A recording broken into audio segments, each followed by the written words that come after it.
Hey, hello. Hey, Hello. morning, afternoon, evening, wherever you are. Evening. James, Evening. good. Your microphone's working. Can you hear us? Because you've just managed to come in on time. Well done. Yeah, well, a certain person was messing me around when he wanted to go to the loo. Okay. Dominique had headphone issues and can't get them to work. So, Yeah. but we'll get by. We'll get by. Yeah, great of you. Geez, you've got a bit of a haircut going there, James. Yeah, Hey, better than mine. and it turned bloody cold when I had it cut. I bet. Hey, think of the shampoo you save on now. Just remember, just a dot's all you need. Yeah. Oh, good one. I'm glad you just came. Just so you guys both know, I mentioned it to Dominique. Jess will be in, but she'll be in on the second hour of the stream. Yeah. Okay. That's all good. Yeah. So let me have a quick run down through the chat and see who's in as people start popping in. Where are we? I've already put my weather report in here. The sun's coming up. It's blue sky. It's aiming for 27 degrees Celsius here, and maybe rain later, but it's looking pretty good for a Friday, in your future here. So we've got Sam said hello very early this morning, my time at 2:14. Don't know what she was doing up at that time, but she jumped in there and said good morning. I think she is listening because she said she was catching a train to Sydney and she'll be watching us on the train. So that's good. Jeff Donohue's there as always. G'day, buddy. We've got Justin Manson. I don't recognize that name. Mason, Justin Mason. So how are you, buddy? I'm going to go down chat quick because I've got to keep up. Paul's there. G'day, Paul. Sorry about the sad news that you let us know about. Hope you're well. Hibbo's there. He's on his way to the airport at the moment. I'm getting text messages from Hibbo telling me he has a what's he got? Pakistani Uber driver that's lost, trying to take him to the airport. Hibbo has a fly-in job where he works for a mining company, so he's off to work. So good on you, mate. Gary Hyder's there. Hello, Gary. Who else we got? Going down. My eyesight's getting worse by the week, I swear. This modeling is killing my eyes. Zinzan's there. How are you, Zinzan? Welcome, buddy. Welcome. John Alec is there. How are you, mate? Good one, mate. Good to see you. Daniel from Go For It Painting is there. I won't be putting all the chats up on screen because it's just going to be too hard. Sorry about the birds outside. They're waking up too. They're not galahs, are they? So they're rosellas. Yeah, galahs would be worse. Yeah. Yeah. They'll be asking for food soon. They sit on the balcony right at my window. In fact, I'm stupid. They're the same two birds that come every day, and I've taught them to tap on my window now with their beaks. If I ignore them, they'll start tapping on the window. Oh gosh. Who else we got going down? I said Daniel, yes. Well, Philip Civitar's there. G'day, mate. Skullfish is in. Hello. Wendy Hickson is there. Hello. Hobby Time's there. And Sprue and Glue's there. Fantastic. That's David. Is it David? Okay. Yeah, Sprue and Glue is David. Good. I'm bad. I'm really bad with names. Names and birthdays and phone numbers. I tell him this morning, I was in his live stream this afternoon, and I tell him, I'm tonight live in, he asked me, where is your next live? Tonight, by Pete, or Scalemodeling. Yeah. Excellent. Dale McCormick's there. Hello, Dale. Someone said hello to Dan, but I don't see his name pop up there. Anyway, Paul's there, Plastic Monkey. G'day. G'day, mate. Hi, I'm sure, yes, there's Ice Queen 7 Sue. Hello, Sue. Where's Jess? She's asking. I'll pop that up. There we go. Jess will be here on the second hour of the live stream. That's why I had to get these two gentlemen in as the support band before the main act arrives. Okay? So hopefully she'll be able to live up to her name when she appears. But so we're the support. No, she's been trolling Joey today, so it's been quite funny. That has. Okay. Who else? I don't think I missed going down the list. Mr. Golden V, yes, hello. To boldly go. Oh yes, we're of course you're here too. Teddy Vanis is there. Hello. Greetings from Greece. Yes. G'day, mate. Welcome. Hello from, here's a new person. Eric from Pattaya. Pattaya is in Thailand, for those who don't know. I know Pattaya very well. Hello, Eric. First time you've been on the stream, I'm sure of that. How's, mate, you're up early. It's like 3 a.m. over there. Eh? Big night at the pub, maybe. Anyway, yes, Thailand, my number 2 home, soon to be number 1 home. Rightio, where are we going? Gary's there. Yes, Gary, I said that. Yes, I said hello to Gary. Everyone else is saying hello. I think I've almost caught up. Yes, I have. Sorry if I missed anybody. Hey, Dom, guess what? I checked your channel this morning just to see what you've been up to. I think it was about a fortnight ago you posted your last video, right? Yeah. For some reason, I wasn't subscribed. I'm sure I have to be. Somehow I've become unsubscribed to your channel. So I hit subscribe. I found that this afternoon. Hey? I found that with I was on Little History's channel, and one of their Mark's mods. I remember him subscribing to my channel. He said, "I'm not sub to you," and you apparently have to when you sub, you're supposed to like a video and comment on that video. Otherwise, YouTube after a while thinks you're a bot. Oh, I've heard right. Yeah, someone else has mentioned that. So, okay. All right. Well, then I'll have to comment on one of your videos so I don't get kicked off again by YouTube. Yeah. Yeah, that's strange. Oh, well.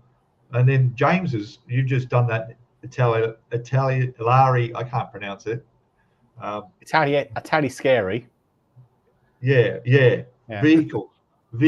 I don't know what the name of it is, but that's finished. That came up really, really nice.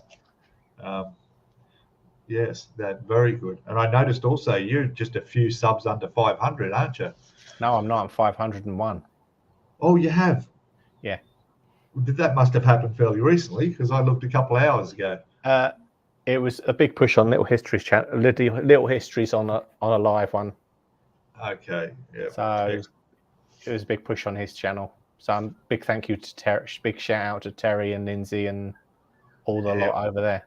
All the crew. That's great. That's good. Yeah. Who are we going in chat? What's happening? Everyone's saying hello still. G'day. Hey, yeah. What's Sue say? Oh God, for that. Some talent coming in. Hey, what do you mean by that? There's talent. I get you. Rightio. We're not talent guys. You know. No. Yeah. No, it's okay. Well, I'll tell you what. When Jess comes on, we'll just step off. All right. We'll just leave it. We'll just let Jess go. We'll put Jess on big screen.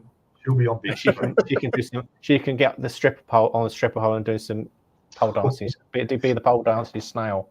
Oh God, look at them all pouring into chat now. Yeah, could you imagine that? Yeah. Oh gosh. That'd be funny. You know what she'd do? She'd get a snail out of the garden and put it on a matchstick and just, there we go. There's your snail on a pole. Oh man. What else is happening? Let me just go over to the channel itself and look online. 25 people in there at the moment. Very good. Hibbo on his way to the airport just reported that he's made it to the airport. So there you go. He should be able to catch his flight to work. Wouldn't that be cool? Flying to work. Good life. All right. That's it. That's everybody in at the moment. That's good. So what's new, Dominic? What's new in your part of the globe up north? The weather outside. Yeah, is it sunny? Warm? No, it's cold. It's cold. I bet it is. Right. No, it's one. Oh, you say that one down the zero. Oh, This is minus freezing. 1 degree. minus Yeah. 1. Okay. That's all right. Do you have a push bike? A push bike? Yeah, because Ron still gets out on his bike at minus 1 degree. No. Not going to do that? No. Right. Not snowing, though. No, not yet. Maybe tomorrow. Yeah, okay. You never know, right? This is the Netherlands. There's always a surprise. Yeah. Well, I know it's snowing in Germany. If that helps you, Dominic. It's So, snowing in Germany. yeah, it's snowing down in Bavaria because my sister lives there. So she sent a lovely white photo from her garden. So Cool. Okay. Then it's coming soon to here. yeah, Only you have the Netherlands, and you have Germany on this side, and then you have a lot of pieces of the Netherlands, and then I am here. There's before this by me. I am really close to the water. Go over to England. Okay, I'm yeah. trying to visualize a map of the world there to figure that out. yeah. So I'm trying to work out which place. What's the place called, Dominic? But I live Hoorn. That is really close to Amsterdam. Okay. Oh, I see. I got a picture there now. Yeah. Netherlands, Rotterdam is set further south, and you're, well, God, Google Maps just jumped me straight into Netherlands. Okay.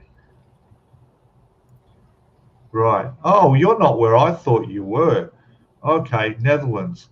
That's how stupid am I? Like, I thought the Netherlands included other countries, but it's just a country on its own.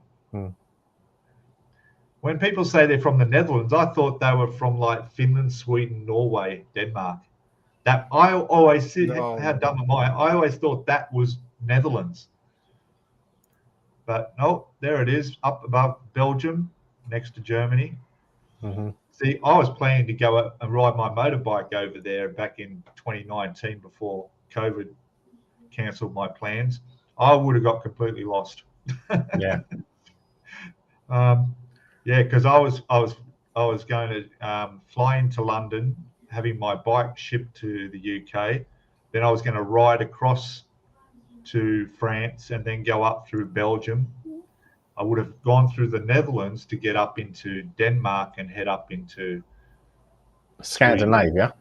Scandinavia, that's the word. Yeah, Scandinavia. And then coming back from Finland down through Estonia, Latvia, Lithuania, Poland, back in, depending on how things were. Well, things would have been all right then. Yeah.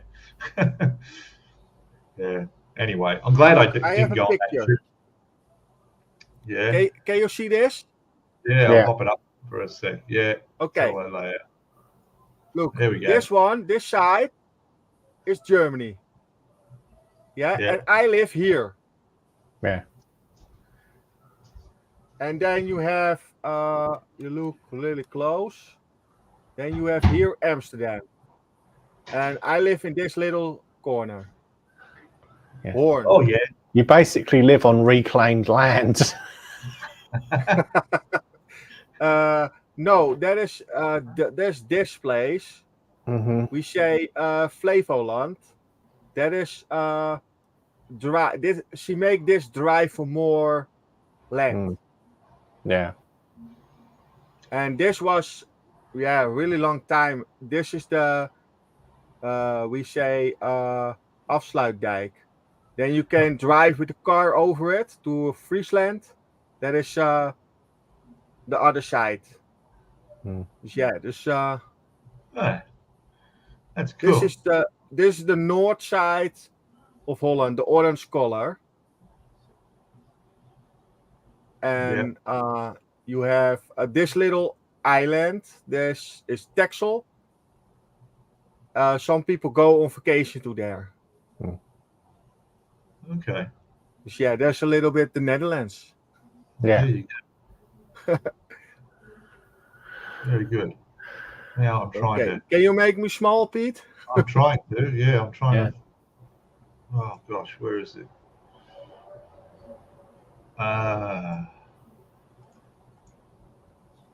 Gosh, there it is. Exit solo. There we go. The Powered by StreamYard logo up in the corner was covering the dots, and Yeah.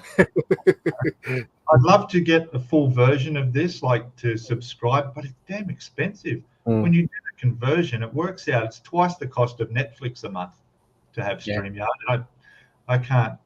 I can't justify that amount at this stage. So, yeah, is it not a great idea to share it with other? Then you have an account, the Scale Modeling. So what is his name? Jason. Yeah. And doing the live stream on Sunday, right? Yeah. Yeah, you pay a little bit, and he pay a little bit, and he do it together. That makes the price a little bit lower. Yeah. That's. And you're sure on this time, Jason is never live on this time. Yeah, that's true. And also, we're not going to be. I think it's the end of Aussie Modelers Live. I think from now on, we're just going to be streaming from his channel. It was a lot better. It's just, it was just a bit awkward. So we're just going to be doing the stream from his channel. But you're right. The StreamYard I'm in now was one that he set up. So he's the what do you call it? The one who has this StreamYard. The admin. So, the admin. So I can't go in and register and pay because he has to. But I think if I've tried to log out and start into my own, but for some reason I end up back into this again and I can't. I don't know what's happened there, but before I go overseas and when I'm living over there, then I'll invest in it then, and I'll put in the pay for a year's subscription, and it's done because I want to be able to have you guys be able to share it to your channels and to also stream it from Facebook or other stuff as well. But the next level tier up to do the streaming on this, it's still only 720p resolution. You have to go the highest tier before you get 1080. I think that's a bit dodgy. I think they should have 1080 on if you're paying. Anyway, but the picture's okay. The picture's pretty clear. So that's where you are. Okay, well now I'm educated. I know where you are. I'm subscribed to your channel. We're all good. So where in the UK are you then, James? Well, I'm in Kingston, which is right by Richmond Park. If you look on a map and find Richmond Park, I'm in Kingston there. So where are we on a map of the UK? Are we looking at London? Around North London, yeah. Cambridge? No. Northampton? Yeah, Northampton's a bit far. Going down Luton? London. Watford? Close. Oh, okay. I'm zooming in. But okay, you say you're just north of London itself. Yeah. Okay.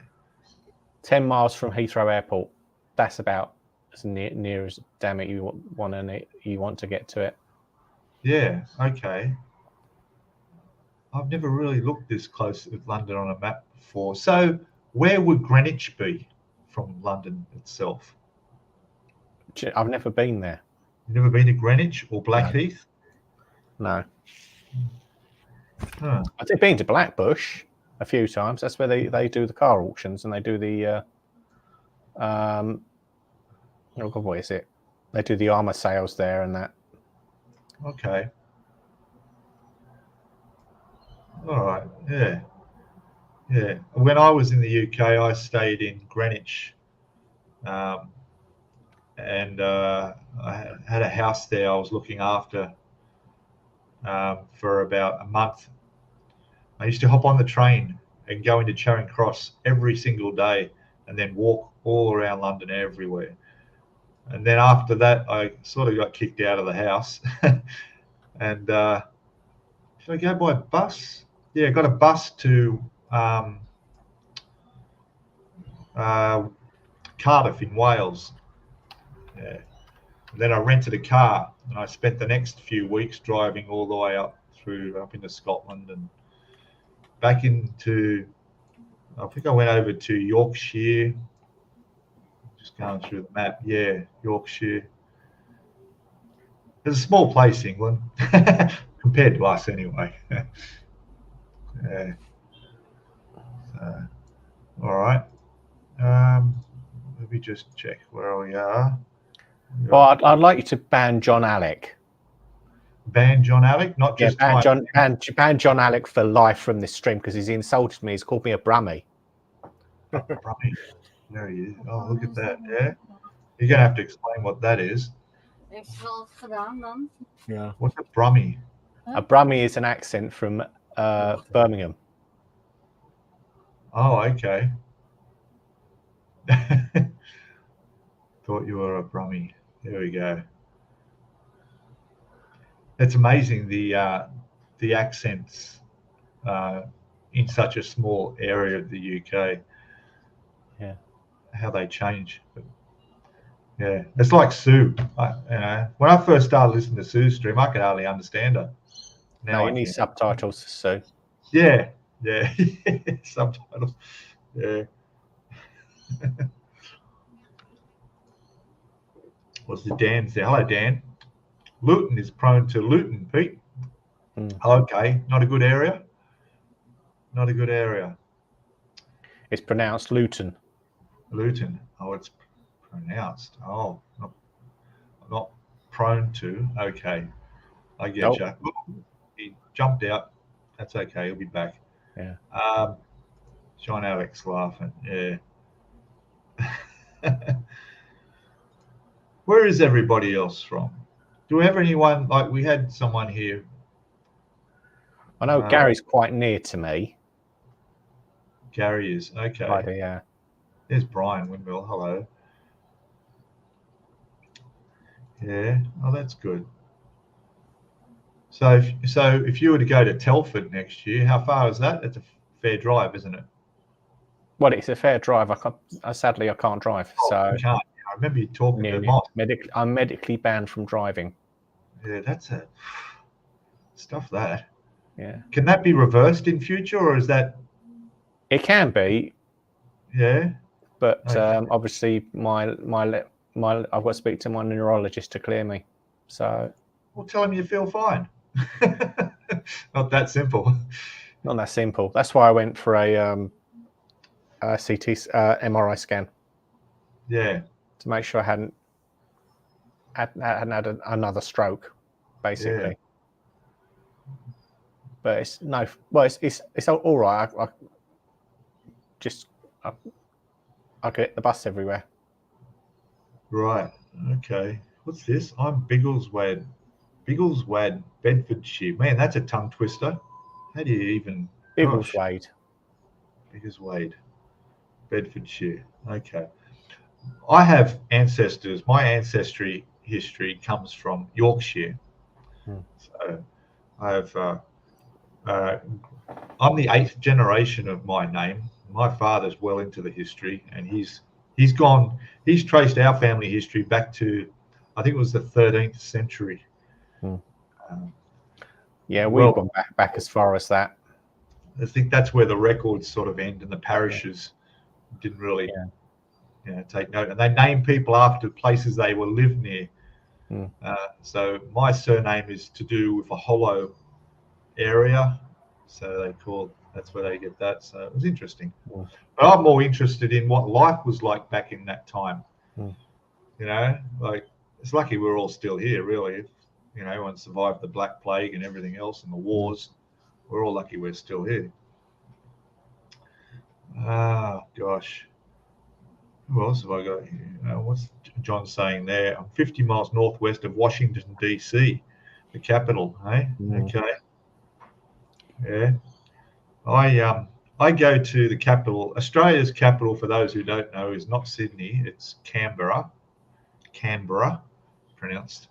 And I go there twice a week on my deliveries. It's a 3-hour drive from where I am in Sydney.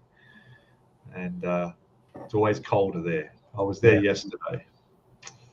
Yes. Who else? Bet Dominique in, he says he's back. He is. Oh, there he is. Sorry, I've got to pay attention. I'm so watching the chat. Yeah. Here we go. We'll bring you in. There he is. You got your headphones on. Are they working? Yes, it's working now. All right. What was the problem? Do you know? Yeah, the settings. Okay. Fantastic. Yeah. I hate it when things like that happen, hey? You know? Yeah.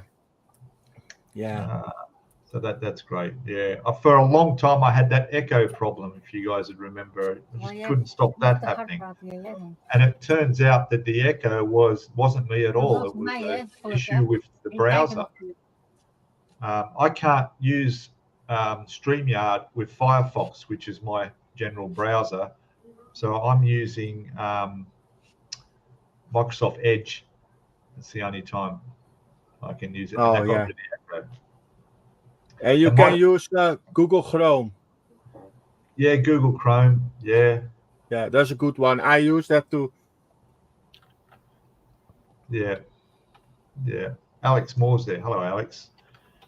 Is it cold? Is it? Yeah. I can see everybody's wearing, look, a t-shirt, you know. Sun's coming out now. It's good. There's Dan. Detention for Alex. Yeah, well, you know. He's late.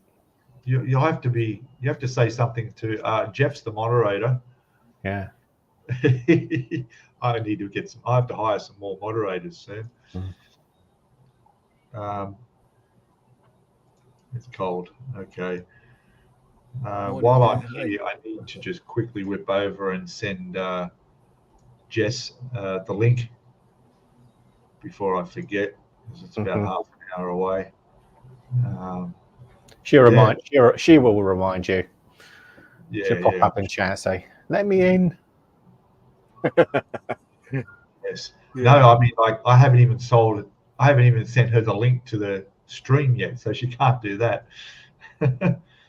Where are we? Settings.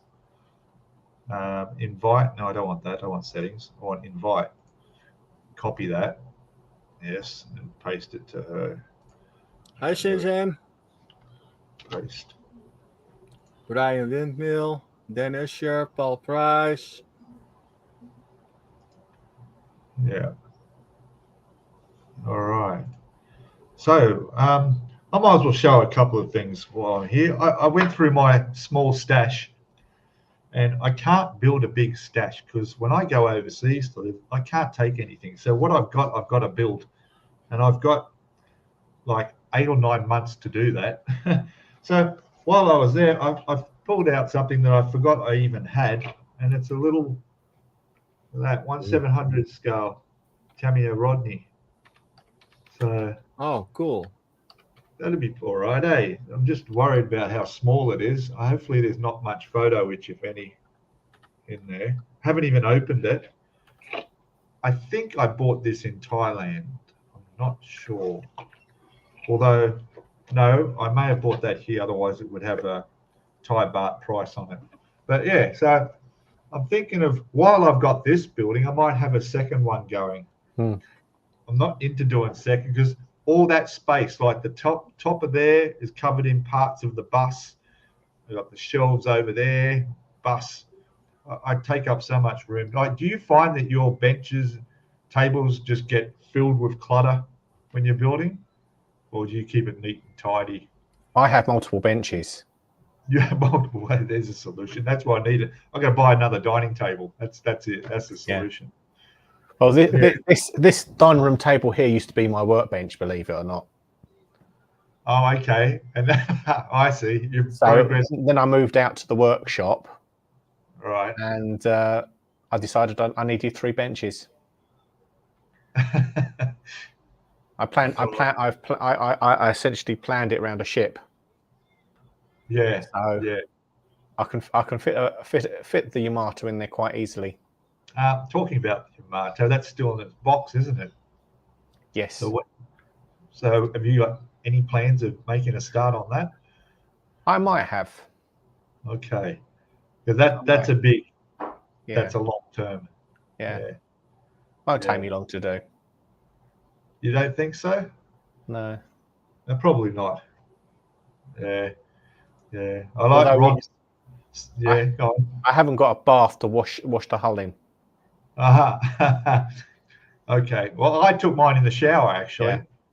Yeah, that worked. Just held it in the shower. That's what I did. It was the only way. If I was in a house with a backyard, I could hose it, but I obviously can't do that.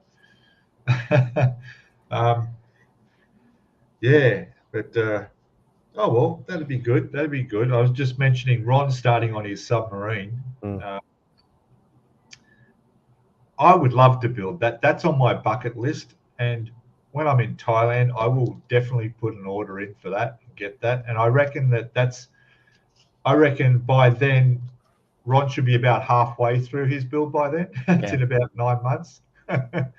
So if I started then, I should still finish it before him. Anyway, that's good. I'm glad I helped Ron decide not to go with the Yamato. I think that would have been a bit too challenging. Yeah, he'd need a new cabinet. That he needs one anyway with the sub because that's not going to fit. Yeah. Even as I suggested in a dive position, it's still not. Yeah. Okay. So what's next on your builds, or have you got something going, James, at the moment? I've finished. I haven't got anything going. I've actually got some railway. I'm doing some railway stuff for a friend. I'm actually catching up on some stuff I was supposed to be doing for him last year, and then obviously what happened, and I'm just catching up with it. So, right. Hopefully, I'll get that finished before Christmas. So, then we'll see. But I did hope. I was thinking about starting a Spitfire Mark 9. Oh, okay. Wow. So, or this big bird. Yeah. Oh, yeah. Shameless plug, Gannet. Yeah. That's but you're a one or two at a time sort of thing. Obviously, the space is an issue. Well, it's not too much of an issue now with me 148th armor because they don't take up much room. So, right. Yeah. Okay. Oh, that's good. That being said, there's a load of 148 scale armor behind there.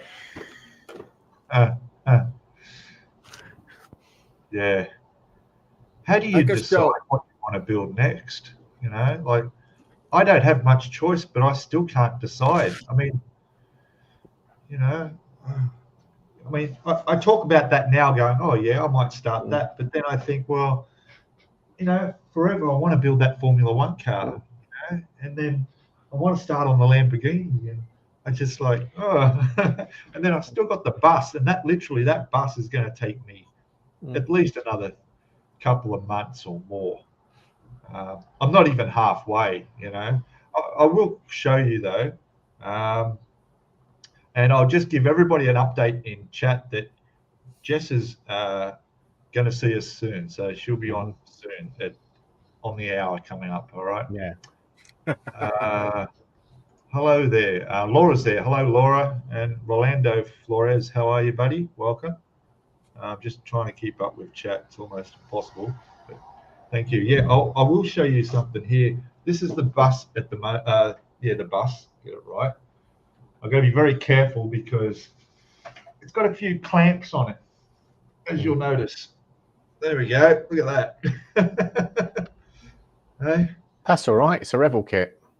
Yeah, that's what it takes. You just got to do it, you know. So yeah, it's critical that the walls behind those seats on the first level are in perfectly. I glued them last night. These are ready to come off. Yeah. Because that can affect the upper levels and roof issues. But that's come along well. I'm looking forward to doing a lot of work over the weekend on that. And for those who don't know, Revell came through and sent me a nice straight piece side of the bus that I needed. So yeah, I saw it last week. You was really happy with it. Yeah. Oh, very happy. That just took a lot of stress off. I thought, because when I realized that the bus, the roof, because it's removable, is never going to sit there with that shape in the plastic. There's no way. And then it was you, Dominique, that said to me that Revell probably won't reply to your email, but they probably send it to you. And sure enough, 3.5 weeks after I emailed them, it shows up. So thank you, Revell. Yeah, that is the thing with Revell Germany. That you send the email with a special website. Is that your sprue number, your box number, and then she know. Oh, we have that. We have it not. Then is it a no-go? And she sent you not email back. She is too busy there. Then she got 1,000 emails a day. That's not for people wanting replacement parts. That's not a good sign. Well, it was a bit nerve-wracking when I was working on the HMCS Snowberry, which is the flower cast Corvette, and I had the original decals with it. So they're about 40-year-old decals, and I was like, I don't think these are going to work, and I'm thinking, so what should I do here? And to their credit, they worked, but it was touch and go. Yeah. See, I really do like Revell kits. I like I'm enjoying these vehicles and stuff, but when I got that piece with the bent bit in it, that put me off. It put me off thinking about the next Revell kit that I would, because I didn't want to risk it. Because the Queen Mary 2 that I built was Revell, and it also had bent parts for the sides of the ship, but that was fixable. That was okay. And then when I think back, there was another build as well that also had bent things. This must be a common problem. But now that I know that they'll replace parts, then I'm like, oh, excellent. So I'll look at, doing that. Even that fire truck that I did a review of the other week, it had a bent sprue in there, but fortunately there wasn't a big piece in there. There were 2 sections in there that weren't affected. But if it were one, then surely that would have been bent as well. And I'm pretty sure it's taking them off the machine too early. It's basically taking them off the machine when they're warm and then stacking them up too high when they're still warm. Obviously, one that's at the bottom distort. But it's so obvious. Like, shouldn't they have quality control looking at that? That's what makes you wonder. Anyway, how are we going? What about you, Dominique? What are you building at the moment? Yeah, I can show you that. I changed my camera to this one. Yeah. I'm building on the moment this little ECM truck. I did a little bit tissues in it with paper. Yeah. How do you do that? With paper shaper. Okay. Paper shaper is from VMS. And that's the same thing as wood glue and water. Only this one is drying really fast. Yeah. This dry in a couple of hours. Yeah. And wood glue and water is maybe a week. You can wait before you can touch it. And I I make a little bit damage. On the fenders. And there's my plan. I make a little diorama. And I did this morning. I fill this up with blue foam of black foam, that's the same. And then I do a little bit you say pleister on it. That is the little white powder. You make it with water. Plaster of Paris. Plaster, yeah. Yeah. We say here in the Netherlands gips. Yeah. Right. That is really soft. You make it wet, then it's falling down. Dus I did it. I fill it up, and that looks nice. And then I make a little floor. It looks like the house is falling down in the World War II. Make a little diorama on 14 by 15 centimeters. It's really small. I'm trying to think what armored car what staff car that is. It's a Hulch, isn't it? No, it is a little. I have the box. That's easier to show you. This one. German personal car.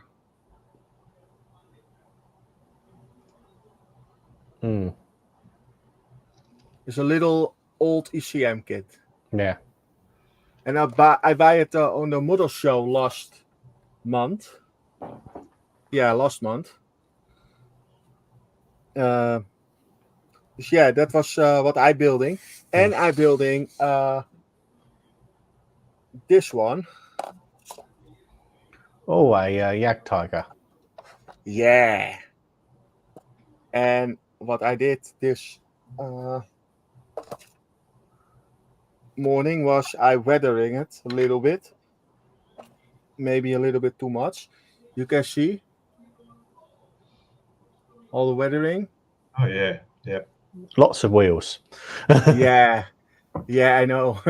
The little tracks, the spare tracks.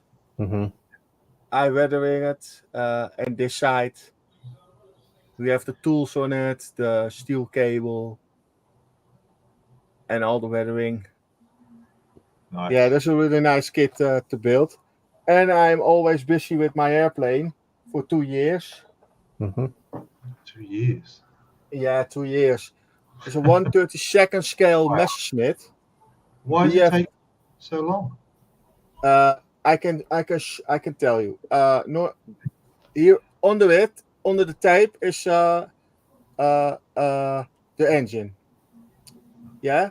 I was this side, the left side and the right side. Normally you have fitting pins, right? This one had no fitting pins. Right. Yeah. Dus I did it by myself with tape and glue. And sanding it, tape it, and glue it. And on the bottom side, you can see here, it's not straight. And I fill it. And it's the same here. I had a hole of a couple of millimeters. And the same here. And that's the reason that was a really long time I built it. And the the engine hood on it is not fit. On one side he is coming okay. On the other side you have this space. That's not normal. Dus what I do, I make this hot with the hair dryer on 2 sides, and then I push it down. I break it, and I do the same thing with the props. And then he is falling down on the floor, in the sand, in the grass, or something. And then he is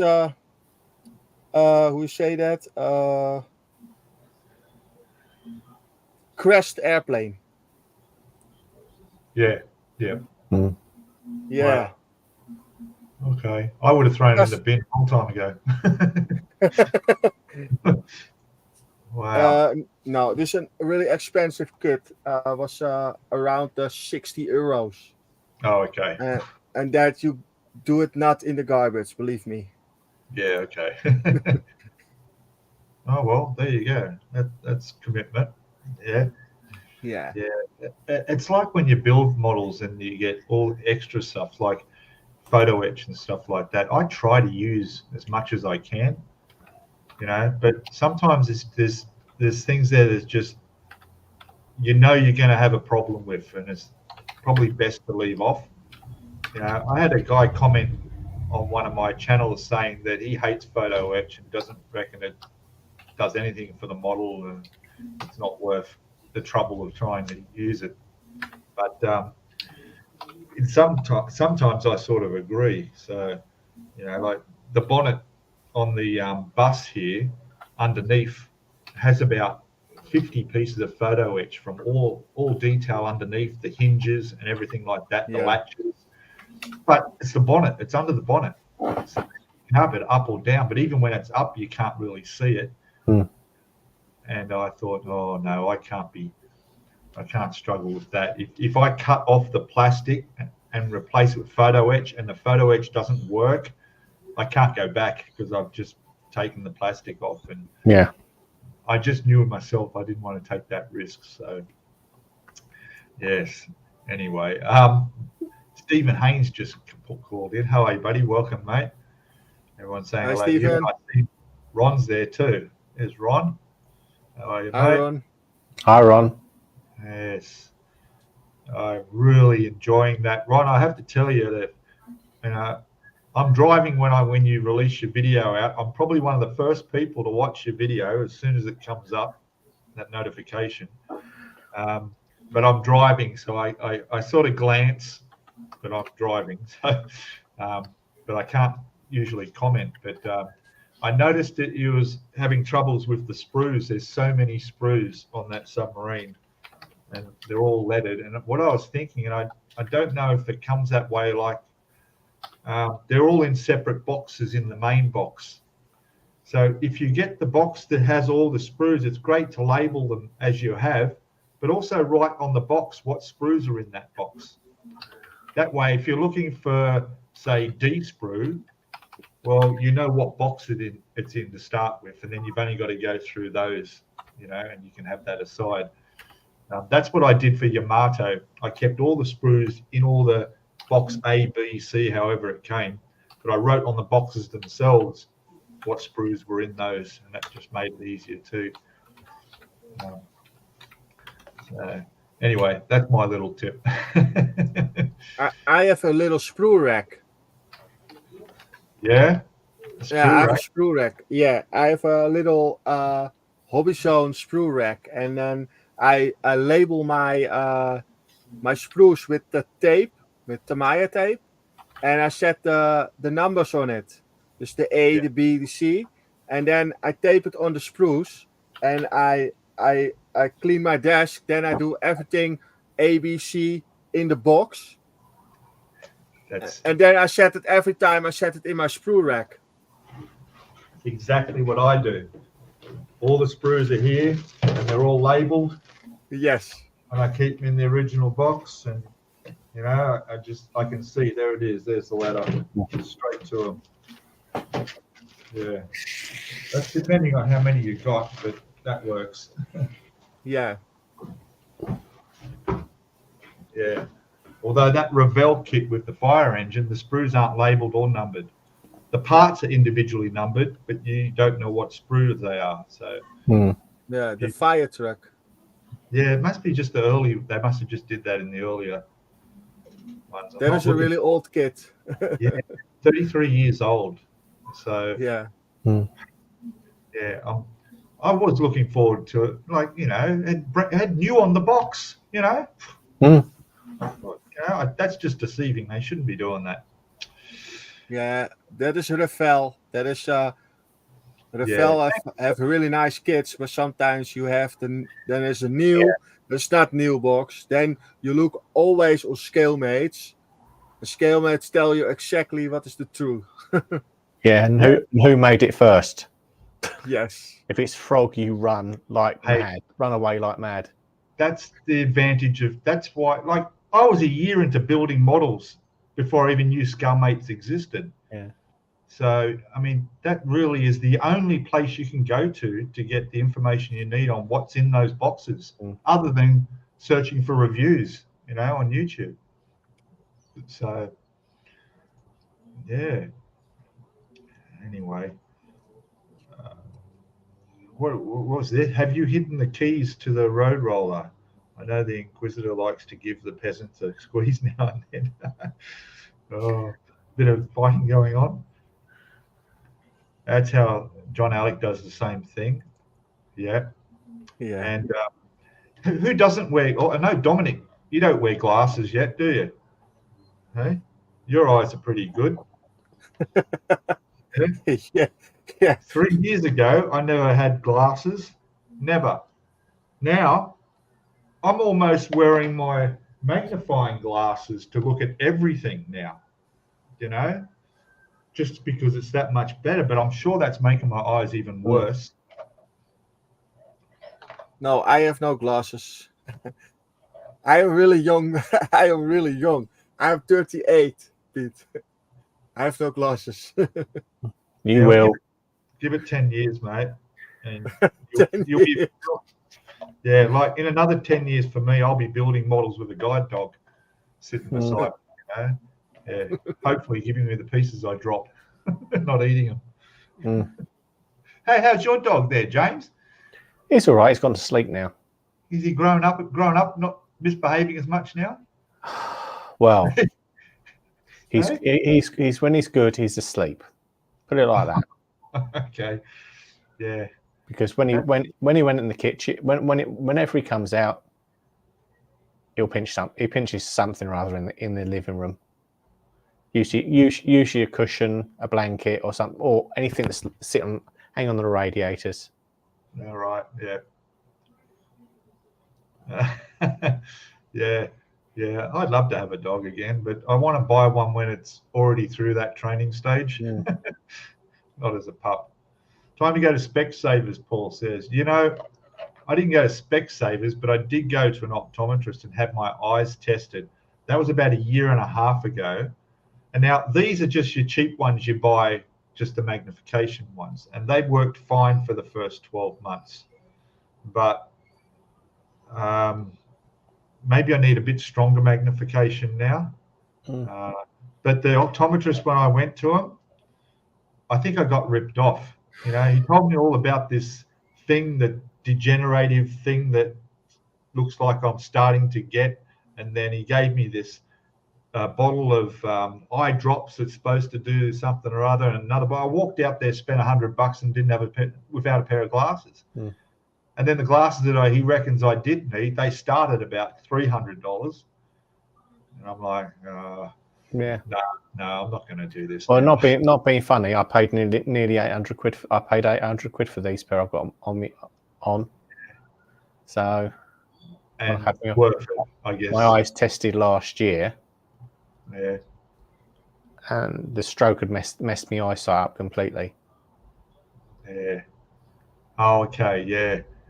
Yeah. See, I never wore glasses in my life. In fact, I don't even wear sunglasses. No problem at all. But yeah, I guess it's just an age thing in my case. And I try to do the best with my lighting as well. So like, I don't have a great deal of lighting in here. And my problem is the dark carpet, and I've actually got a grey ceiling. So nothing's reflected around much. So it's quite, even this is about as sunny as this room will ever get.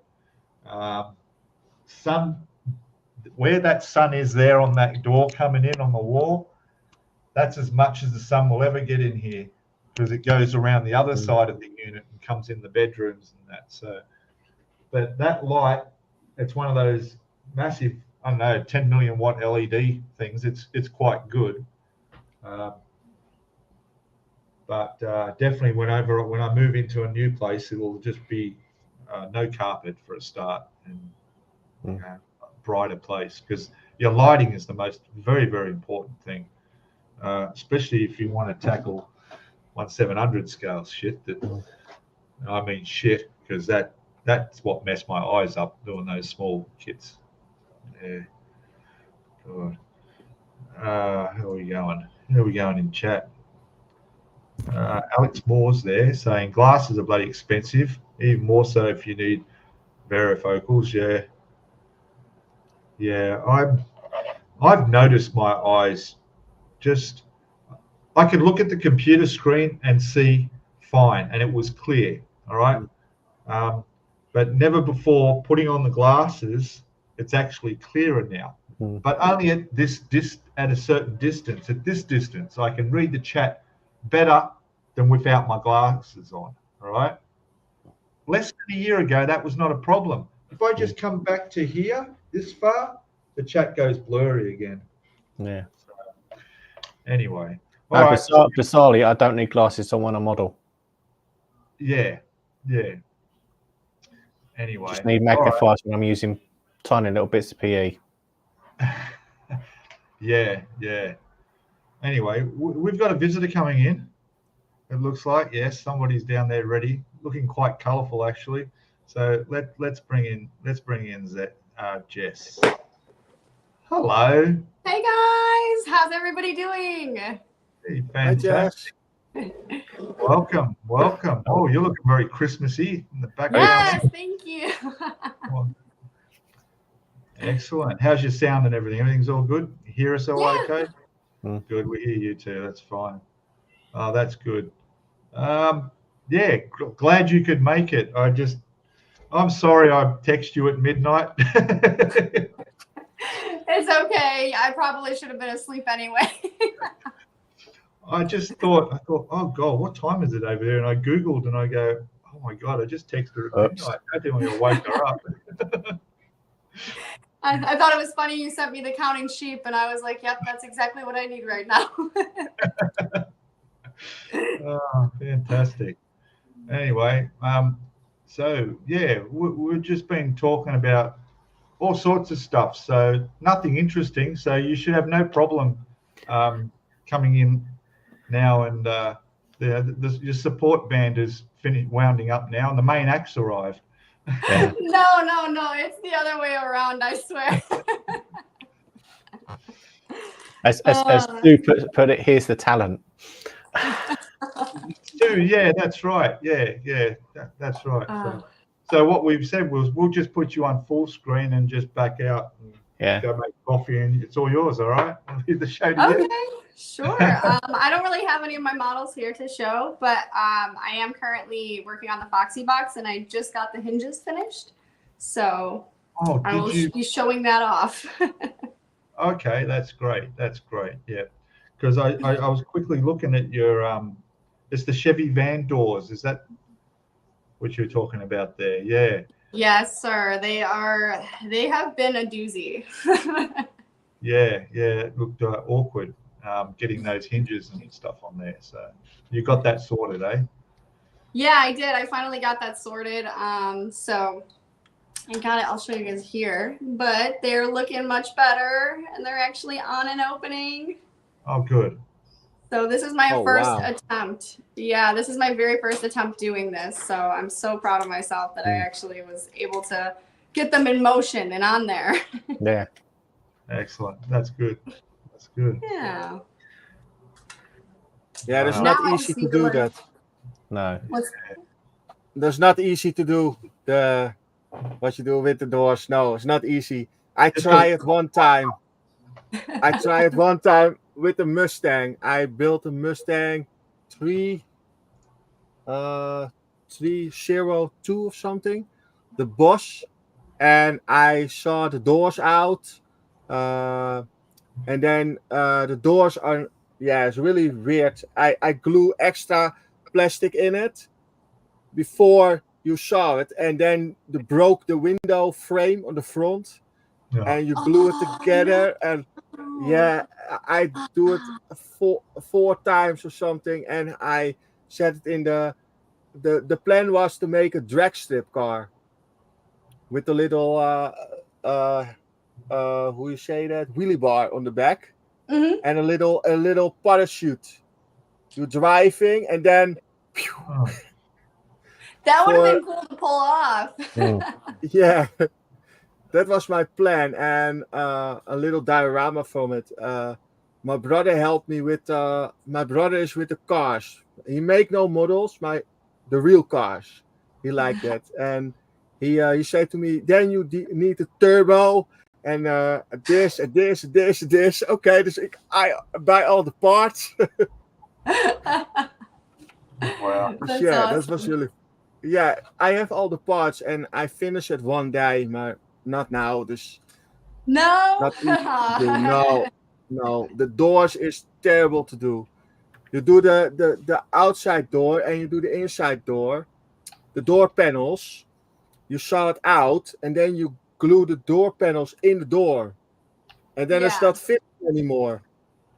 Dus I'm nervous for that part because I think that's coming next is the door jams, and I have after the hinges I'm like palms are sweaty, guys. I was thinking of doing that on my bus. It has a sliding door where the driver gets in, but it doesn't open on the kit. And I thought that'd be great because then you can see in more of all the detail in the driver's compartment. But when I looked at the parts and I thought, I've got to cut the whole door off and then put a runner in there and make it slide, and I've gone, no, I'm not going to risk it, so I didn't try it. Some things are just, nah.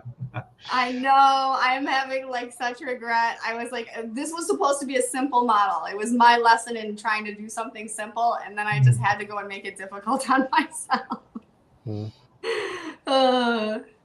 Maybe one day I'll do a simple model, but I guess not today. Well, it's as simple as you make it, isn't it? Pretty much. Yeah, this is true. This is true. So I just noticed it on your channel there. You're getting up close to 1,000 subscribers, aren't you? Hey? I am. I'm trucking along slowly but surely. Wow, that's great. Yeah, and how is your backyard shack going? The shed? So the shed is doing pretty well. I'm just kind of waiting on my brother to kind of help me with the last final like roof and stuff like that. But we got the roof trusses up, and my last video, you could see that we did like the whole framework and everything's ready. Yeah, I've seen all that. Yeah, I'm not looking forward to getting back up there though. It's getting cold where you are too, isn't it? Yeah, it is. Not too bad because I'm not up north. I'm in the south now. But it is getting chillier. You know, January and December and February are pretty cold down here. Yeah. Oh, good. Yeah, we're all discussing the temperatures around at the moment. I'm just saying it's looking like a real nice day here in Sydney, which is good. We've had some terrible storms the last couple of days that have come off, like really big thunderstorms and lightning and thunder and in fact, one was just a couple of mornings ago when it was bad timing for me because I ride a motorbike and I had to get to work and it wasn't going to let up, so I had no choice. So I wet weather gear and get to work. Oh my goodness, the whole school gear. Yeah, it's only a 10-minute ride, but I mean, I got wet weather gear, so I got there dry in the end. But it's just dangerous on the roads too. So. Oh, I bet. I've seen some pretty crazy like flash floods and stuff like that. It's seen like water take over cars and houses and all sorts of stuff. When it starts coming down, it's powerful. Yeah, it's the wind that gets you on a bike too, because you can go along the road and there'll be a side street and the direction of the wind could come up that opening there and like, holy cow, you almost pushed across to the other next lane, you know. Great fun. Yeah, it's fun with the top box on. Yeah, that doesn't help. It can hit with the side wind. Yeah. Gonna have to start parasailing everywhere. Yeah. Well, that's one reason why I bought the smaller little Kawasaki Ninja. It's a bit more like a bullet, more aerodynamic. And in fact, today I have to go get a roadworthy certificate, which we have to do every year when we register them here. It's only in this state in Australia. Where I'm from up north in Queensland, you don't have to do this, but everything's more expensive and complicated in Sydney. It's just the way it is. So I paid what they call green slip third-party insurance, which is part of the rego. So your registration on the bike for a year is only $150, but the third-party insurance is $460, and then your roadworthy certificate, if they don't find anything wrong with it, is about $30-40. But you need to pay for those before you can pay your registration. It's a pain. Whereas my other bike, which is registered in another state, they just send you the bill each year with everything included, and you just pay it, and it's done. So. Wow, and that's at a yearly. That's a yearly rate too. Yeah, you can pay half yearly if you want, but you save a little bit if you pay for the year. Sure. Yeah, and plus I've only got a year here before I'm off overseas, so just pay it and I won't have to worry about it again. It's the next owner's problem. Nice. Oh gosh, what's happening in chat? Yes, hello to everybody in chat. Sorry, been seeing your messages pop up. Hello. Yeah, I'm not used to being so busy. I'm bad at multitasking. Oh, You'll get there. Yeah, I will. That's all right. I'm thinking of getting a new camera soon. I'm using a Logitech webcam for everything, for this and for my model videoing, but I've decided I need a proper vlogging type camera, and it was actually Sam who has one that she hasn't opened. She offered to sell me, so not before Christmas, probably after Christmas, because of these damn bills that are coming. The bike, I know there's an electricity bill coming before Christmas, But and you then still have. the registration on my other bike is massive, so that's going to cost me. So, but I'll be getting a new camera, which will be good. That should make things a lot easier. So. No, that's huge. Like I can't wait till I get to the point where I'm able to get myself a new camera. That's awesome. Good for you. Treat yourself, Christmas. Yeah. Well, that's right. That's what it'll be. It'll be a late Christmas present. Well, it's the 1st of December here already, so we're ahead of you guys. Oh, that's right. I'll have to put my little thing. There we go. Santa's right. 1st of December. Oh, okay. Yeah, it's confusing, the time difference. It really is. Yeah.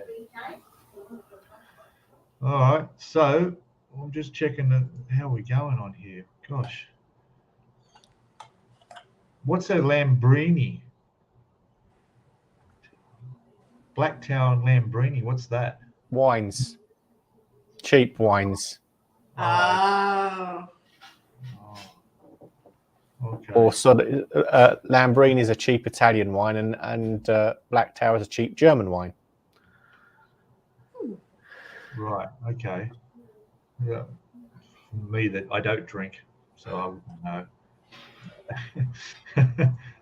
I don't drink. I don't smoke. I'm well behaved. I don't exercise either, which is no good. In fact, just the other day, 2 days ago, I don't load my truck for deliveries. I just pick it up. The guys in the warehouse do that. But sometimes they stack the passenger seat full of boxes and right to the roof. And because I carry my motorcycle helmet and riding gear, they don't leave me room. So I had to move these boxes out and put them in the back of the truck. So there was about 12 of these cartons, and they probably weigh, I don't know, 5-6 kilos each. I don't know what that is in pounds, half that, 3 or 4 pounds. And I'm moving them into the back, and I must have done something to the back. But it's strange. It's like it's on the inside. I've strained myself somehow. So it's only not so much moving, but if I cough or sneeze or take a deep breath, oh, God, it hurts. And, yeah, I think that's to do with just not being overall fit, because that shouldn't happen so easily. Oh, no. Yeah, that's alarming. Like, I would be used to it if it was just a pull or a tug from the outside. You know what that feels like. But if you're, like, coughing and in pain, oh, no. Yeah, and it's been like that for 3 days now, but it is getting a little bit better, so I won't go to the doctor. Good. I don't want to go to the doctor for a long time. My record this year has been really, really bad. Yeah, they'll find something.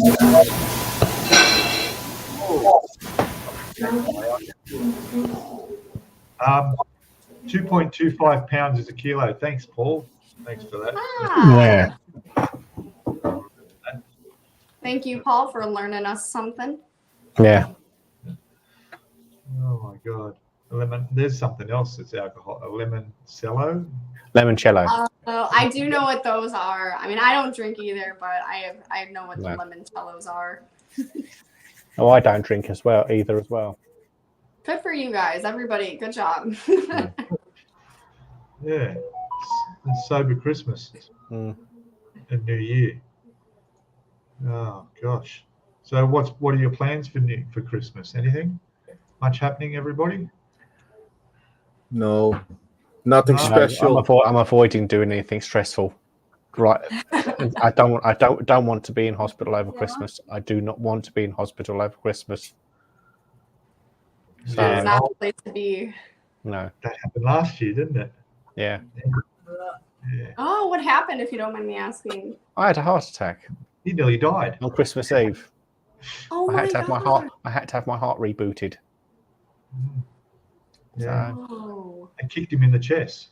It did. It literally did feel like someone had kicked me in the chest. Oh my goodness. I'm so sorry to hear that. Yeah, this Christmas is going to be way better. Don't worry. Yeah. Yeah. Yeah, mum's sort of saying, "Well, I'm looking at this, Mum. I'm not going shopping. Forget it." Smart move. Anything that's going to elevate that heart rate or stress, just no. Well, it shouldn't do now because the heart's fixed, but you never know. Not taking any chances. There's always any chances. 1%. So. Yeah, that's.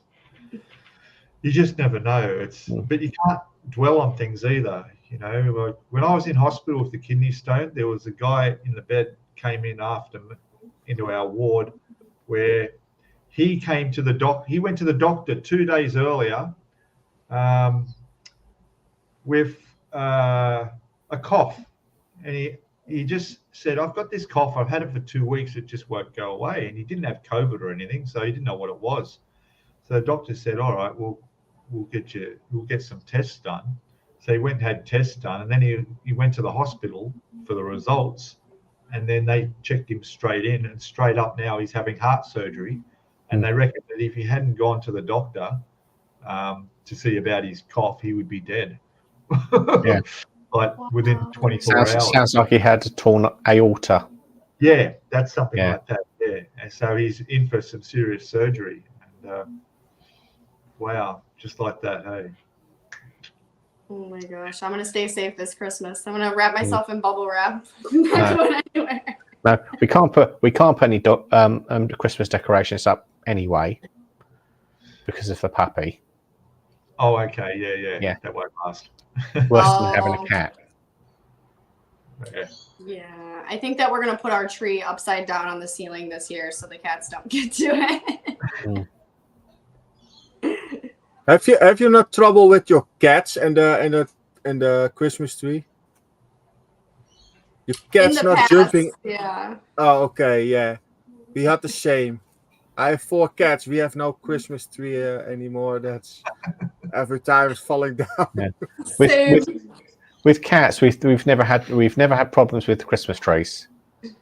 They've gone up. The cats have gone under the Christmas tree, and that's it. They've never gone up it. Okay. It's always the dog. It's always the dogs that knock them over. We used to just tie the paws together, the cats, over Christmas. They can still crawl around. It's okay, but they couldn't knock the balls off the Christmas tree anymore. Oh, that's really clever. No, it's not. It's cruel. I'm joking. Slight undertones of animal abuse. Yeah. Oh my gosh. What's Dan saying there? It wouldn't work in our pair. Found one on top of the wardrobe this morning. Yeah, some cats love climbing. Those skinless ones, those ugly things, that Siamese or something. Sphinx cats. Yeah, they have to climb. They have to climb everywhere. Or the Maine Coons, which are bloody enormous cats. Oh, they're so beautiful, though, those Maine Coons. Though they do have a tendency to look like Ron Perlman. So Who's that? Ron Perlman, he's an actor. He's been in. He was in well known to playing the Beast in Beauty and the Beast. Oh, okay. All right. Oh, yes. Okay. Now I know. And Hellboy. Yeah. He plays Hellboy. Oh, okay. Now I know who you're talking about. Yeah. That's such a good movie. I wish they made more. I'm watching. I have Stan at the moment. I used to have Netflix, but I got bored with it, so I swapped over. And there's a good one on there now, which probably not available where you guys are. It's called The Tourist. It's a series. It's an Australian one. It's sort of like an Australian version of Breaking Bad. It's that sort of thing, The Tourist. And just weird stuff happening in every episode. I haven't been able to stop watching it. It's just, yeah. So, but when I have time to watch TV and modeling, so oh God. That's what I'll do. I'll put a trailer. My dad, when we'll build models together, he'll put on like Trailer Park Boys or Dukes of Hazzard in the background. we just build models and listen to the TV at the same time. Hey, I love that video you did with the car show the other week. Oh, cool. Thank you. Yeah, that was like my first out and about video. Yeah, no, that's great. Like really amazing cars there. Hey. Yeah, amazing cars. I saw the video too. That's really cool. Yeah. I love Did your dad buy any? Yeah, I love it's a fun one for sure. I love getting out there and checking out people's cars and talking to them, and it just makes me wish that I had a cool car like that. Maybe one day. Yeah. I wish I had a cool car like that. But the trouble is, most of them I wouldn't be able to get into. They're so low down. I have a slight problem with that. Oh. Yeah, occasionally I see some really nice places because I deliver windscreens for cars. Like we're Australia's largest windscreen supplier, and a lot of people want some of the old classic car windscreens, and they have to be specially ordered in. Yeah, I'm doing up a big Chevy Impala in his place at the moment, and a few other places, and. Good luck if they've got an Alfa Romeo Spider, the old 70s version. Yeah, because the windscreens are fun to fit on those, because obviously you have to cut the windscreen to fit. Yeah, right. Yeah. Fortunately, I don't have to fit them. I just give them to the people that fit them.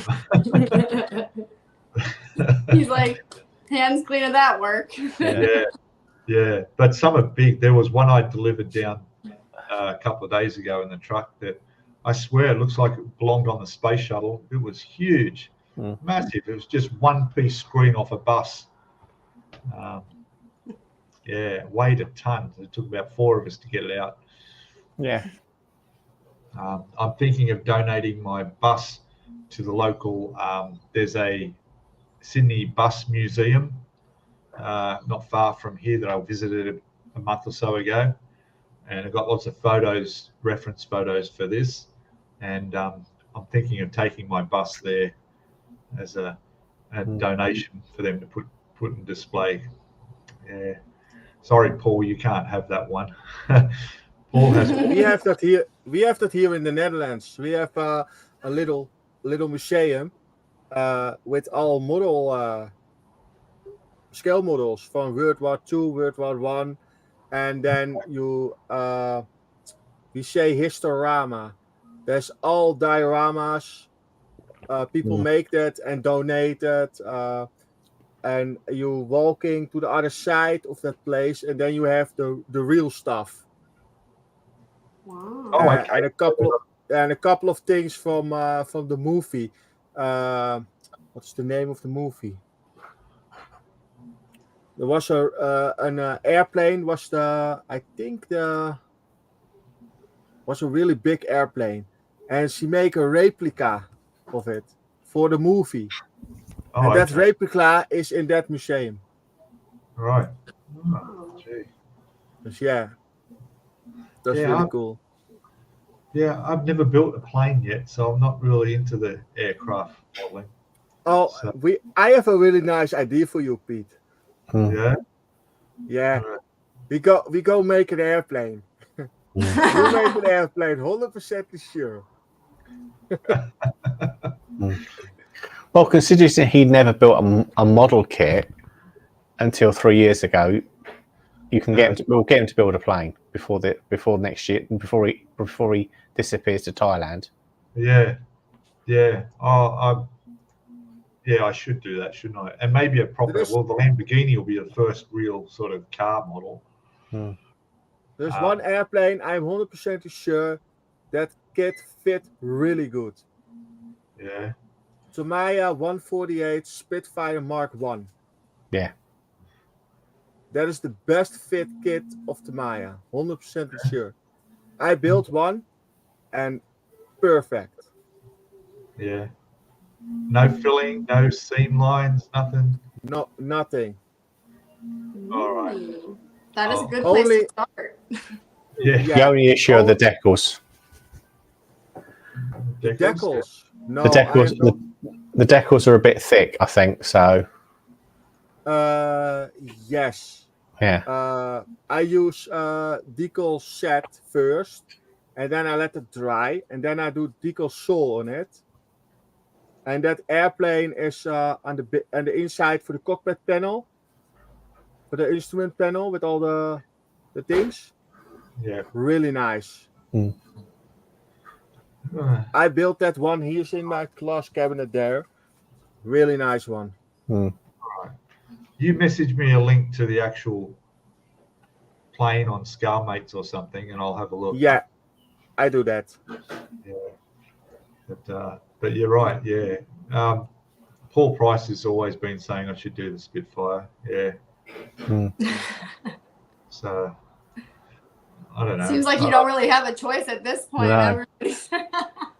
Yeah, I know. No pressure, though. No pressure. No pressure. It's like this here. This is the Airfix Apollo Saturn V down there. That kit is like 40 years old, I think. I don't know. It's really old. I'm giving that to Paul Price. Well, he wants to buy it off me. I should just give it to him, mate. Yeah. It's got the old white brittle plastic and really scary. Yeah. Really scary. Yeah. Anything that involves putty, I don't like. You know. Yeah. You would hate weirdos kits. That's what I got in. I encountered the same issue recently with the drag hag figurine I did. There was gaps everywhere. The plastic was really brittle, like that Easter egg plastic kind of material. I was like, this is gonna be a tough one. Yeah, that's the old Italy plastic. That's terrible. The worst. Absolute worst. And I use the Tamiya glues, the quick setting and the normal, the green bottles. That's the best glue ever. And that glued not. Only the white one. Tamiya, the white really thick ones. This one. Okay. This stuff is really thick, and the dry time is a little bit longer. That is okay for that plastic. My other glues, and I have a special one. Sometimes I use this one. This smells to lemon. Okay. This smells lemon. That's really good. It smells so Don't good. drink it. Oh, damn. It's the best. Wow. Laura just reminded me. Did you see the what's it on 3D Wild? Do you follow them on Facebook, Peter? No, not 3D Wild. No. They do a 3D printed 1/200th scale Mogami. Oh, really? 3D printed? Yeah. Oh my god. Wow. Yeah, I'm just looking at this enterprise model here. This Laura's mentioned. Star Trek. No, I'm not a big fan of science fiction. Yeah. No. No science fiction. I have one Star Wars kit, and that is for my New Year's build. I start the 29 of next month. 29 December. I start that kit, I make a little video on it, and I end it a couple of days later. It's really easy build. That is my first science fiction kit ever. Okay. Well, it's good to see you branching out. I love that. Yeah, I do my best. Only what I do, I see the decals, and I think I do not the decals, I paint it. I tape it off and I spray paint it with the airbrush. Wow. That is, I think that is better than the decals. It's a really easy click kit. I think I have 15, maybe 20 parts. That's it. It's really easy. Okay. Yeah. That's definitely not mini art. No, definitely not. Or ICM. No, I love mini art. Mini art is really good. Yeah. And I just saw a bus that mini art have that includes the passengers in a 1/35th scale. Oh no, a tram. It was a tram. Yes, I have that tram. I'm thinking, geez, that looks good. You've got that, have you? That kit? Yeah. I can show you. Yeah, because I've got to stop buying kits because I'm not going to finish them. I really can't take anything when I go to Thailand. I'm going with just one bag. That's it. And I have to start completely fresh. And anything here is just going wherever. So where are you? What is this for? This big trip? Oh, I'm moving out of Australia. I'm living in Thailand. I'm going to move to live in Thailand. Yeah, I'm moving up into the north, place called Chiang Mai. Beautiful. Wow, that is going to be beautiful. Bold move, though. I would be so scared.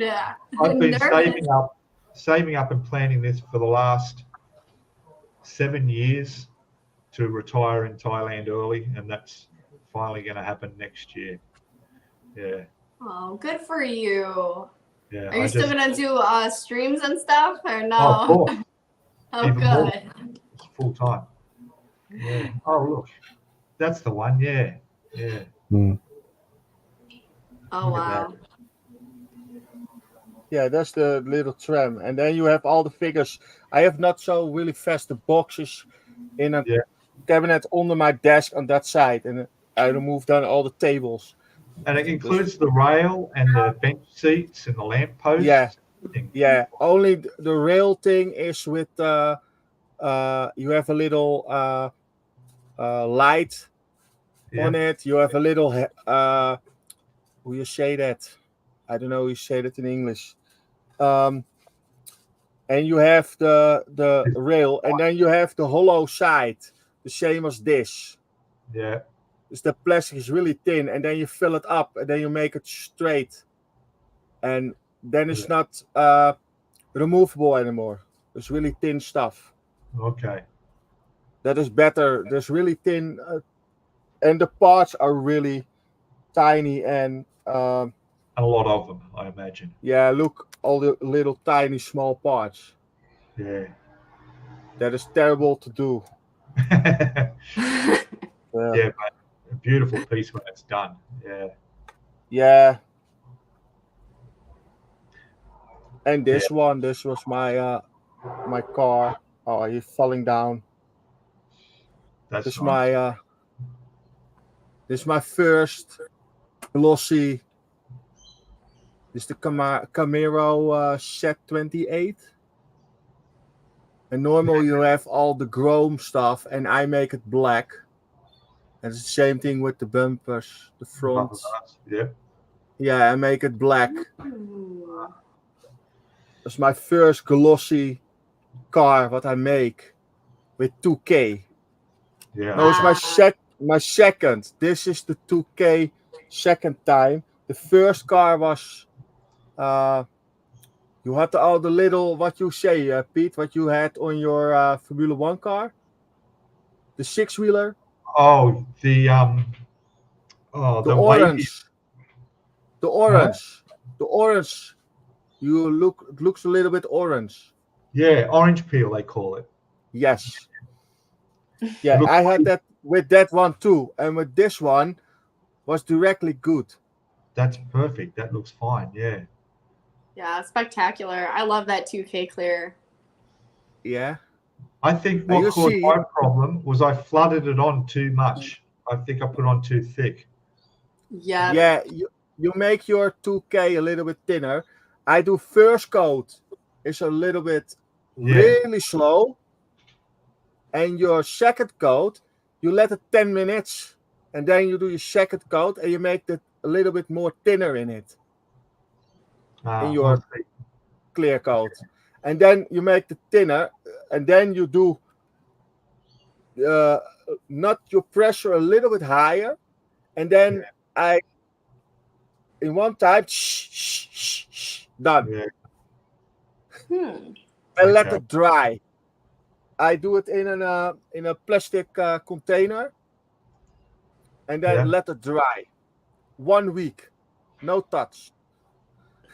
Yes. Yeah, just to let it dry permanently because it does dry very hard. Yeah. Yeah. Yeah. And you're not going to scratch it. What you say, you're scared for your decals. No scared for your decals. Your decals are safe. Okay. You clear coat it, and then you do your decals on it. You clear coat it. The clear coat is really hard, and you sanding it. Your decals are safe, 100% sure. You let it dry for a week, 100% sure. Okay, so you put the decals go on, then you just use a normal clear coat to put the decals on, and then do your diamond, your 2K clear over the top. Yeah, no, I do the paint first, and then I do my decals. I do no clear coat before my decals. Decals straight on the clear coat, on the paint. Yeah, that is the paint what I use. Is it no problem? And I did it. I did it not 2K, I think, but I did well the same paint. Yeah. I have here a 1/32 scale Mercedes car. Yeah. AMG. See, that's okay, but they're small. You know, I've got this bus I'm really worried about because the side of the bus is one panel each side, this size. And I'm worried. That's big.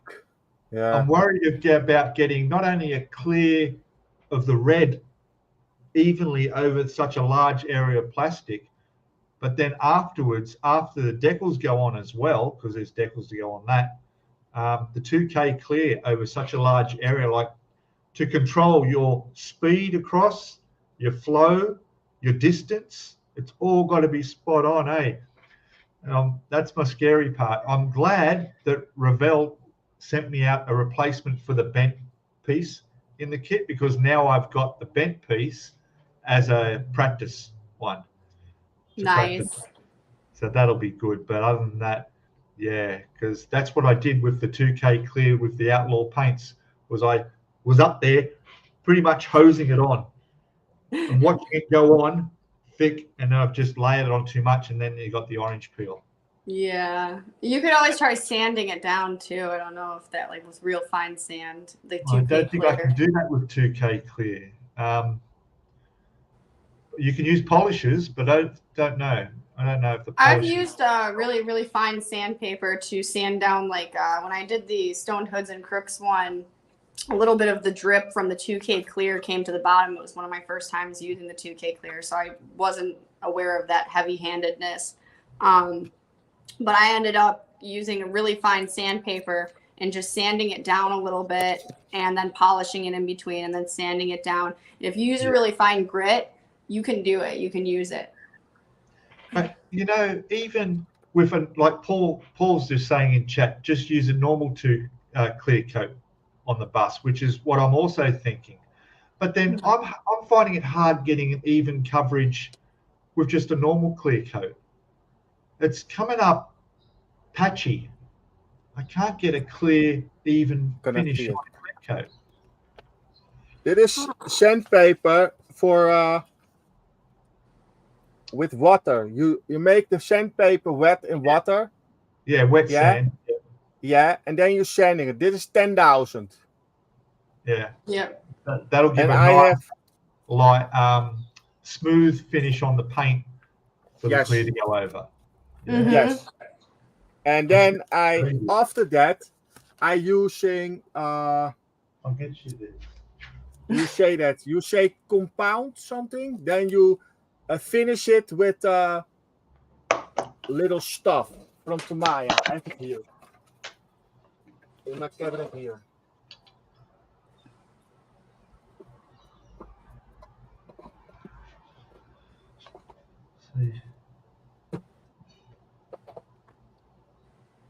This stuff. Yeah, okay. Yeah. Okay. First the red one, then the fine one, and then the black one, the finish. Yeah. And you can do it with a little old t-shirt. Right. See, I'll show you this. This was from the bus. And that's clear coated, just normal clear. But can you see the streak? Can you see how it's not? Yeah. If I can get it in closer. Yeah. It's not an even coverage over it. If I get the light on it, you know.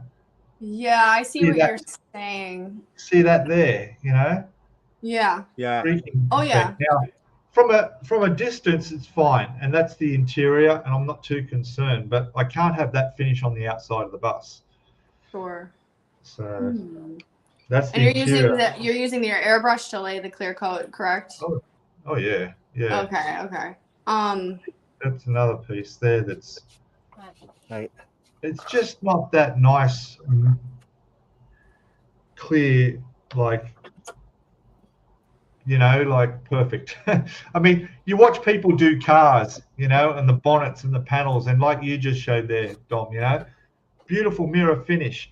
I can't get that to happen. I just can't get that finish to come like that mirror. Although the motorbike I did, the little monkey motorcycle out there, the fuel tank on that come up really perfect. So I guess it's just my technique and my just have to. I think it's a knack with being in a warm climate, and the reason it's coming out patchy is because it's drying too quickly. So you might have to retard the paint slightly. So put some thin it ever so slightly. Yeah. You have to talk to Jason. Yeah, or put the piece in the fridge straight after. It'll cool down. But you're right. Yes, temperature. As well. So, but in all honesty, those buses were hand painted. Oh, were they? They were hand painted. Yeah. Screw that. Oh my goodness! Wow. Ow! How do you guys do it? With a big paintbrush, and that's what they paid. They paid little apprentices sort of like 50 quid an hour, 50 quid a week, and they'd be painting the buses with a big brush. Yeah, because all the route masters were. It was only the later ones that were all showroom finish. Otherwise, they were just hand painted. Yeah. Okay. Oh, well, see, I don't know how people do that without the streaks. Like when they're hand painting large scale things, and you don't even show any streaks or brush strokes. Yeah. That's amazing. At least it would have been nice on nice and thick, less chance of it being damaged and scratched. But I found out about the buses because we at aerospace we had what was it? It was a bridge master, which is a predecessor to the Route Master. Right. Again, this is one with the doors on the side. It was very much looked like the bus that was in a film called Summer Holiday with Cliff Richard. Okay. It's all converted, and we had to restore it. So we had to make new panels. They were all aluminium panels, fortunately. We had to make for it. So, and most of the bus was hand painted. Right. Nice. And the paint shop were swearing at everyone because they had to rub all the panels down and respray it, prime it and respray it. I know a guy who's building the exact same kit I'm doing, although it's not the ultimate. It's not the edition with the photo etch, and he's doing the whole thing with brush. He's painting the whole thing with a brush. So, we'll see how that turns out. It'll be interesting. So far, he's doing all right. He's only just started, but like you were saying, Jess, I can't imagine brush painting large panels and not getting those lines. Yeah, it's hard even on like small pieces, So I'm like, oh, make me nervous. Yeah. Oh. Yeah. I have the same. I airbrush every small piece. No problem. I airbrush it. I make this the M3 double-sided stuff, and I have all lolly sticks. Yeah. And I tape it on it. I glue the parts on it, and I spray it. Yeah, I'll do that or use hot glue, like on the end of the sticks, like to hot glue the small parts. Yeah. Same thing. Yeah. I see it in your videos. Yeah, and toothpicks as well. If you cut the point off a toothpick, put a touch of glue on that. You can glue a piece to that's not going to be seen the underside, and that holds it, and you can still access everywhere. If you've got the resin undercarriage wheels, drill a hole in them. Put a bit of super glue on the toothpick and stick the super glue to the wheel to the toothpick. Yeah. Spray it, and then all you do is cut it off and then leave it. That's right. Yeah. One of the best tips. Yeah, I used to lay everything out and then on masking tape and stick pieces to the masking tape. But then sometimes you got to spray the other side of them as well. So you're doing it in 2 times, and it's like, it's stupid. So even getting thin wire, you can glue wire to pieces as well. I have a lot of masking tape. Cool, send some my way. This stuff is not expensive. We have here a look like we say that. We say Action. That store looks like the same as a dollar store in America. Yeah, all right. And then you have all this cheap stuff. Yep. So every couple of months, I buy a couple of rolls, and I have a lot of time. And it works fine? Yeah, it works fine. And I tape it on this upside down and make a round, and then I tape it on, and I tape this, and I set the parts on it. Yeah. I've done that too. Nothing beats airbrushing on the sprue. No, nothing beats that though. No, I am not a fan of airbrushing on the sprue.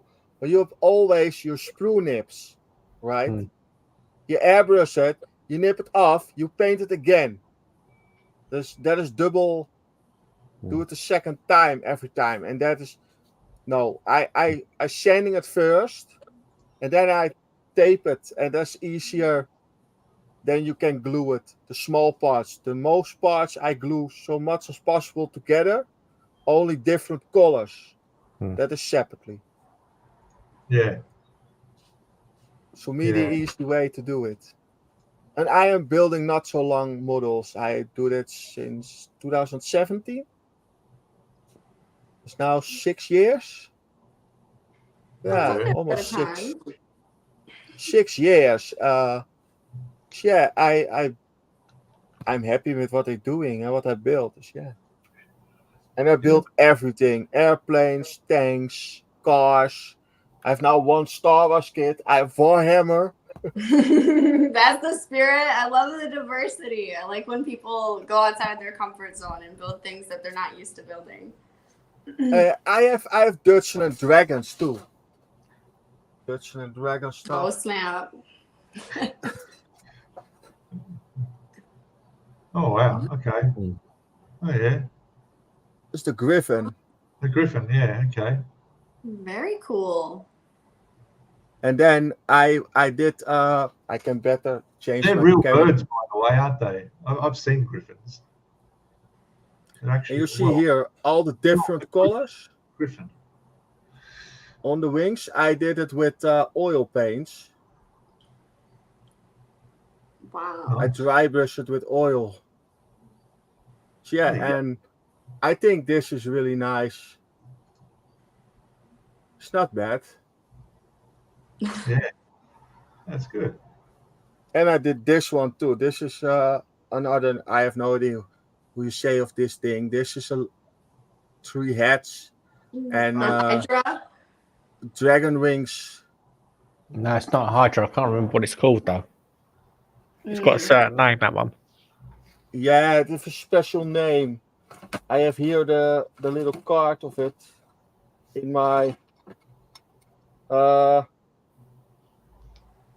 Chimera. I thought he said he didn't like fantasy builds. What is this? Yeah. Yeah, I try to do different. He's being mossited to the dark side by sprue and glue. They almost stuck me too. Yeah, they almost. I like different.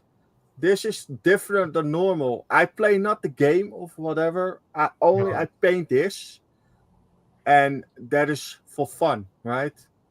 Sure. Sometimes here in the Netherlands, sometimes it's so hot you can airbrush before it's out of your airbrush on your model. It is dry. Mm. That is not you cannot airbrush then. Because then I do this for fun. Yeah. Hold me busy. Yeah, there's a huge place called the Combat Company, which is a big warehouse not far from here where they do all the Warhammer stuff. And they've got cool. Massive. And every day, like I would go there just to get the paints and sometimes the MIG ammo terrain stuff when I was doing some dioramas. But you go in there and they've got all their tables laid out and they're all doing their game and stuff. And then other guys would be painting all their figures and that. And every week they have tutorials where you can go in there and they show you how to use and how to airbrush and everything. And a couple of times I've been walking around there thinking, oh no, I don't want to look. I don't want to get sucked into that. You know, it's just a whole new world of modeling and it's expensive too. It's expensive stuff, you know, so. It's hard though. It looks like so much fun and seeing everybody learning in the tutorials. I would get sucked in. I'd be gone. Yeah, it does look really, really good. But yeah, I did buy a kit of something. I don't know what they were. They were some sort of little monster things, but they were too small. My eyes, I can't do that. You know, yeah, I gave up on them. I never even started actually. Yeah, but yeah, that's great to do something different. I mean, you know, I'll build a plane one day. I'll build something. You know, I started out with ships, and now, well, I've branched out quite a bit. So, you know, model trains as I get older. It's the evolution of a modeler, you know. Yeah. It's just that I don't think there's enough younger people coming into it though. Yeah, that's the problem. I think it's dying out as people age faster now, I think, because people are so much sucked into time now. No one pays attention to anything like they used to. Nobody is willing to sit still for long enough to do modeling. It's a shame. Yeah, it is patience, you know. Yeah, just people are on their mobile phones now. It's just like, no one's, it's just too fast. No one's going to sit down and work on a model for a week. They've got other things to do, especially the young people. You know, and it makes it hard. The kit manufacturers don't make it any easier because everything's geared towards airbrushing. Yet you get these starter kits and these kits out there that people want to buy, and young kids might want to buy, or they'll get them as a Christmas present, but they don't have an airbrush, you know, so they got to get the paints out and paint it. Not the same. Or not. Or not. It's like Moss had his topic the other day was should beginners be given a bad kit as their first kit? I was totally against that. I figure if you want people to get hooked in the hobby, you've got to give them something they're not going to struggle with first up. So, you know, give them something that's going to not be a problem. And then later on, they'll find problems and in other kits. Then they've got a bit of background, a bit of experience to know what they're doing. You know. Yeah. It just piques their interest, you know, having something that they can put together and show for themselves. Yeah. Without as much hassle. Having said that, though, I have a son who just turned 19, and about a year ago I gave him a model kit. It was a starter Airfix kit for his birthday, and I just gave it to him. You know, I didn't think he'd do much. He put it together. He painted it with a brush, and it come back all right. I thought, oh, there you go. He went to the trouble of doing it, so that was good. Hasn't done any since, but because, you know, he's on the mobile phone and doing other stuff. But yeah, you know, you've got to encourage people more, I think. We have here in the Netherlands on the model shows, we have a little kids club. Then you have children. There's special people have experience with learning the children something, right? And then you have children. You bring it to there. Yeah. The children make a little small scale model with and an experienced person helping it. Yeah, that is really wonderful. That's wonderful.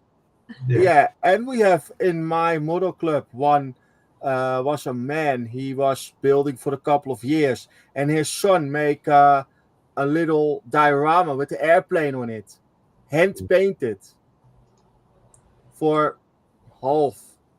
50% hand painted, and the other half was airbrushing. That boy was 10, 11 years old, and airbrushing really, really good. Yeah, great. Yeah. Was really nice to see. So young, and then this. Wow. Yeah. I was impressed. I said, huh? You make this? You airbrush this? What the heck? Okay. That was really cool to see. Yeah.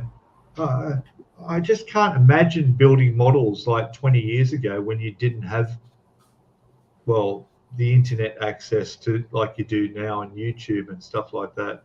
And who would you ask questions? Where do you get help? The model shop. The model shop where you bought it from, I guess. Yeah. Yeah, that is the thing, James. The model shops, some model shops, the owner of the people working there, have no experience with building models. Yeah, that's right. You're really lucky you have one in the store that make models. Yeah, and we have here one. My favorite model shop here, the owner is a model builder too. His the people working for him are model builders. Yeah, he doing in the second floor. He doing workshops, airbrushing, weathering. And good. That's good. The people pay for that for a little workshop. For I think 3 hours, 4 hours workshop. That's really long. That is, yeah. Oh, you could learn a lot. And the most people buying then a model or an airbrush in the store. Yeah. The thing I'm noticing over here is that there's less and less plastic scale models appearing in the hobby shops now. It's all gone to either remote control RC stuff, or it's Lego. Lego's getting big now, and all the Gundam stuff, which most of it you don't even put together. Not being funny, you can do an RC Lego kit. So yeah, well there you go. Yeah. So the model kits, we have Hobby Co here in Australia, is one of the biggest, or it is the biggest chain stores, and I've watched it go down to our local store from here is literally just one, not even one full aisle of plastic kit models that we do. Everything else is now Lego and Gundam stuff and all the rest. And the staff there, they're young people that have never built any of this stuff themselves. They're just staff there to get the sales. So, you know, yeah. It's a shame. Yeah, the Gundam stuff is really easy. That is a little bit click. And you have the little round plastic, rubber things. And then you push it in the hole and it is removable with the Gundam stuff. And the color, what you need is the plastic color. It's the blue color, is the blue of the Gundam. Yeah. And but that's I mean, really some of those Gundam kits are really intricate. Like, there's a lot of little teeny tiny pieces and stuff. And, it's still like, some of it can be very difficult still. I have one that's, we say machine krijger something. I have one, and it's 120 scale. That is the same thing, only you need to paint it. The airbrush it. I have one kit, and there was the plan to make it with a 48-hour build, but it was not the thing to do for me on that moment. I have it in my stash in my closet there. It's a really nice kit. Yeah. All right, guys. Well, I think we should wind it up here. It's been, only an hour for Jess, but 2 hours for us. So. No, that's great. I'm glad you could make it. I'm glad you could all make it. It's fantastic. Yeah, thank you guys for having me. It was a pleasure. Yeah. It was an honor. Thank you very much, Pete. Yeah. It's really nice. I'm glad we can have people from both sides of the pond on at the same time. Yes, model builders unite. It's hard to coordinate with the time differences around the place. So. All right, then. Well, everybody in chat, thank you all. We had up to nearly 40 people there, so it's really good.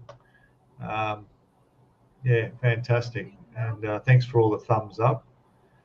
And I think I'm going to, before I had the bus coming out as a premiere each time it came out on a Saturday, which would have been Friday for most people, I'm not going to do that anymore. It's going to take the place of when the Tyrrell came out that I finished.